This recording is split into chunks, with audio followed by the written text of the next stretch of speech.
Hello అండి. ఎలా ఉన్నారు అందరూ? అవునట్టు మిమ్మల్ని అడగడమే మర్చిపోయాను. ఎంతసేపు పెళ్లి కూతుర్ని రెడీ చేశాను, ఎలా రెడీ చేశాను చూడండి అంటున్నాను, కానీ నేను ఎలా రెడీ అవ్వానో అడగలేదు. ఇప్పుడైతే నేను ఎలా ఉన్నానో కామెంట్ చేసేసేయండి. కాలగళ్ళు అయితే స్టార్ట్ అయిపోయాయండి. ఫస్ట్ అయితే ఫొటోస్ తీసేస్తున్నారు ఫ్యామిలీస్గా. వాళ్ళ పనిలో వాళ్ళుంటే మా పనిలో మేము ఉన్నామన్నమాట. అంటే మా ఫొటోస్ మాకుంటాయి కదా, అలా అన్నమాట. కానీ నేను కాలగళ్ళు చివరి వరకు లేనండి, ఎందుకంటే కలర్స్ రాసేస్తారు కదా కాలగళ్ళు అంటే. అందుకని మంచిగా రెడీ అయ్యాను కదా, అదిగాక వైట్ సారీ కట్టుకున్నాను, సారీ మొత్తం పొడ చేసేస్తారు అనేసి నేను పూర్తిగా లేనండి, సగంలోనే వెళ్ళిపోయాను అనమాట. ఆల్రెడీ స్టార్ట్ చేసేసారు వీళ్ళు కలర్స్ రాసుకోవడం. సో నాకు ఎక్కడ అంటించేస్తారో, నాకు ఎక్కడ రాసేస్తారో అనేసి నేనైతే లోపలికి వెళ్ళిపోయాను. లగ్నం టైం అయితే చాలా త్వరగా వచ్చేసిందండి, అందుకని రిసెప్షన్ కొంచెం ఎర్లీగా పెట్టేశారు.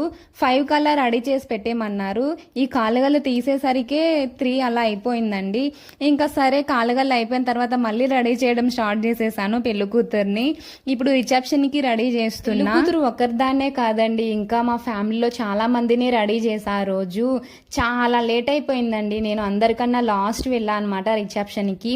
అది సరే గాని మా సిస్టరు నేను ఒకేలాంటి సారీ కట్టుకున్నాం కదా, ఒకలాంటివే కొనుక్కున్నామండి. ఇంకో సిస్టర్ కూడా కొనుక్కుంది కానీ తను రావడానికి అవ్వలేదు.